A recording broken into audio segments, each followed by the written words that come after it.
कहते हैं कि पुराने रूस में 3 फकीर बहुत प्रसिद्ध हो गए। वे इतने प्रसिद्ध हो गए कि वहाँ का जो सबसे बड़ा पादरी था उसे उन तीनों फकीरों से बड़ी ईर्ष्या होने लगी, क्योंकि धीरे धीरे लोगों ने चर्च में आना ही बंद कर दिया था। चर्च से लोगों की भीड़ बिल्कुल गायब सी हो गई थी।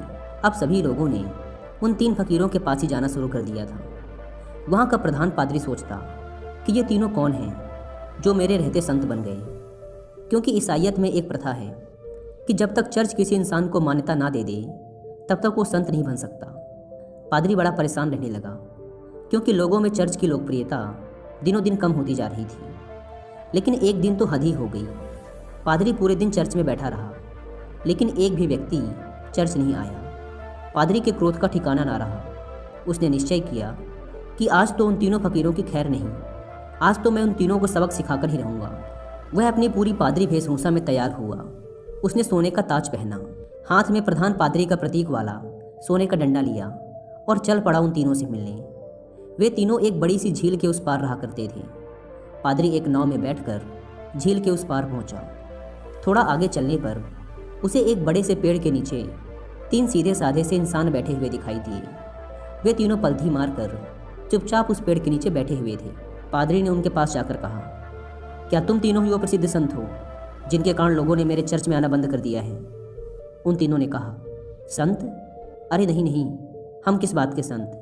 हम संत बनने के लायक नहीं हैं। ये तो यहाँ के लोग कहते हैं कि हम तीनों संत हैं। पता नहीं किसने ये झूठी अफवाह फैला दी, जिसे सुनकर लोगों की भीड़ यहाँ आती है। हम तो रोज़ ही इन्हें मना करते हैं कि यहाँ मत आया करो, लेकिन हम जितना मना करते हैं भीड़ उतनी ही बढ़ती जा रही है। हम इस भीड़ से परेशान हो चुके हैं। ये भीड़ भाड़ हमें रुचती नहीं। हम तो एकांत में ही रहना चाहते हैं। अच्छा हुआ आप आ गए, अब आप ही बचाइए हमें इस भीड़ से। यह सुन वह पादरी तो खुशी से फूला न समाया। सोचने लगा, ये तो बड़े ही भोले लोग निकले। खटिया खड़ी कर दूंगा इन तीनों की। आज तो इन तीनों को लाइन में लगाकर ही जाऊंगा। पादरी ने पूछा, लेकिन तुम तीनों करते क्या हो? उन्होंने कहा, कुछ नहीं, बस इस पेड़ के नीचे बैठकर ईश्वर की प्रार्थना करते हैं। पादरी ने पूछा, बाइबल कहाँ है?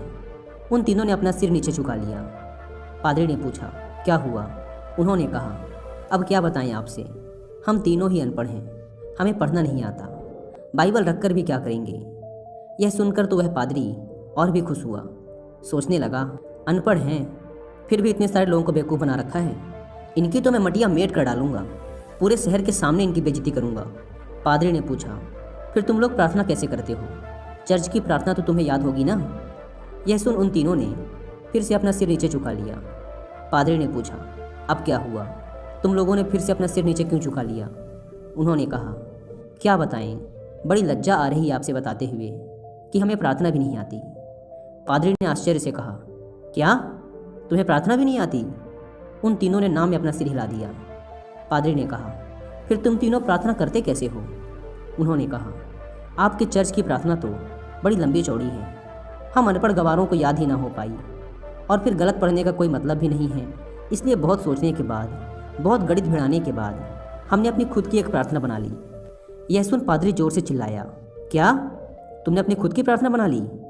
प्रार्थना तो सर्वमान्य होती है, शास्त्रों में लिखी होती है, हजारों हजारों साल पुरानी होती है। जीसस को तो प्रार्थना खुद परमात्मा ने सिखाई थी, लेकिन तुम लोगों ने अपनी खुद की प्रार्थना बना ली। उन्होंने कहा, हमसे बहुत बड़ी गलती हो गई, हमें माफ़ करें। हम अनपढ़ गंवार इंसान, हमें कुछ नहीं पता।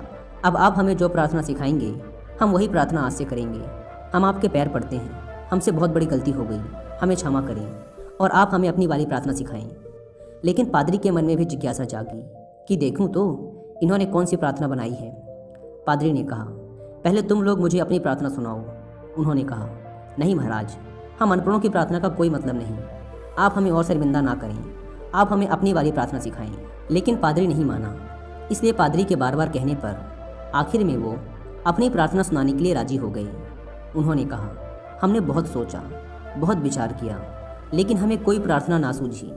फिर हमें याद आया कि ईसाइयत में तो भगवान के 3 रूपों को माना गया है, इसलिए हमने इसी पर अपनी प्रार्थना बना दी। अगर आप हमारी प्रार्थना सुनेंगे तो हम पर हंसेंगे।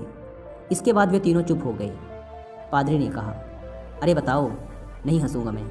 उन्होंने कहा, भगवान के 3 रूप हैं, इसलिए हमने प्रार्थना बना दी कि हम भी 3, तुम भी 3 हम पर कृपा करो। यह सुन तो वह गंभीर पादरी भी हंस पड़ा।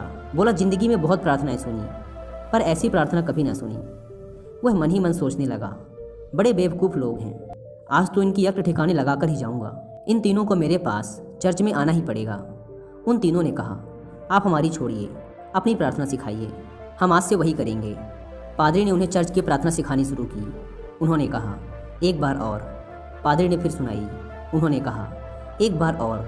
पादरी ने तीसरी बार सुनाई। उन्होंने कहा, एक बार और, कहीं भूल न जाएं। पादरी ने फिर सुनाई। उन्होंने कहा, एक आखिरी बार और। पादरी ने कहा, घबराओ मत, कभी कभी चर्च भी आया करो, धीरे धीरे तुम लोगों की भी ज़िंदगी सुधरने लगेगी, और अगर रोज आओगे तो यह प्रार्थना भी सीख जाओगे। उन्होंने कहा, जी, जैसी आपकी आज्ञा। पादरी बड़ा खुश हुआ। उसने कहा, तुम लोग डरना मत, चर्च आओ, मैं तुम्हें माफ़ कर दूंगा और लोगों से भी माफ़ करवा दूंगा। उन्होंने कहा, आपका बहुत बहुत धन्यवाद, आप बड़े महान इंसान हैं। पादरी ने सोचा, चलो एक झंझट छूटी, इन मूर्खों को तो लाइन पे ले आया। वह अपनी नाव पर बैठकर वापस जाने लगा। नाव अभी झील के बीचों बीच पहुंची ही थी कि पीछे से कुछ लोगों के चिल्लाने की आवाज़ आई। पादरी और माझी ने पीछे मुड़कर देखा तो उनकी आंखें फटी की फटी रह गई। वे तीनों पादरी को पुकारते हुए झील के पानी पर दौड़ते हुए चले आ रहे थे। वे तीनों पानी पर ऐसे दौड़ रहे थे मानो कोई ज़मीन पर दौड़ रहा हो। यह देखकर तो पादरी के हाथ से वह सोने का डंडा छूटकर वही नाव पर गिर गया। यह चमत्कार तो आज तक केवल जीसस ने ही करके दिखाया था। वे तीनों भागते हुए नाव के किनारे आकर खड़े हो गए और पादरी से कहने लगे, आप वो प्रार्थना हमें एक बार और सुना दें, हम उसे भूल रहे हैं। वो कहता है ऐसे शुरू होती है, ये कहता है ऐसे शुरू होती है, मैं कहता हूँ ऐसे शुरू होती है। हम तीनों में बहस शुरू हो चुकी है। अब हम बहस करें या प्रार्थना करें, इसलिए आप हमें वो प्रार्थना एक बार और सुना दें। पादरी ने तो झुककर उनके पैर ही पकड़ लिए और कहने लगा, अब तक जो भी बताया है, जो कुछ भी कहा है, सब कुछ भूल जाओ। तुम्हारी प्रार्थना जीती और मेरी हारी। तुम्हारी प्रार्थना ही श्रेष्ठ है। श्रेष्ठ है क्योंकि वह सुन ली गई है, और सच तो ये है कि अब से मैं भी तुम्हारी वाली ही प्रार्थना करूँगा। गलती तो मुझसे हुई है जो मैंने तुम्हारी प्रार्थना को कम समझा, जबकि कमी तो मेरी श्रद्धा, मेरी आस्था में थी, कमज़ोर तो मेरी प्रार्थना थी। इसलिए आप लोग मुझे क्षमा करें, बड़ा उपकार होगा।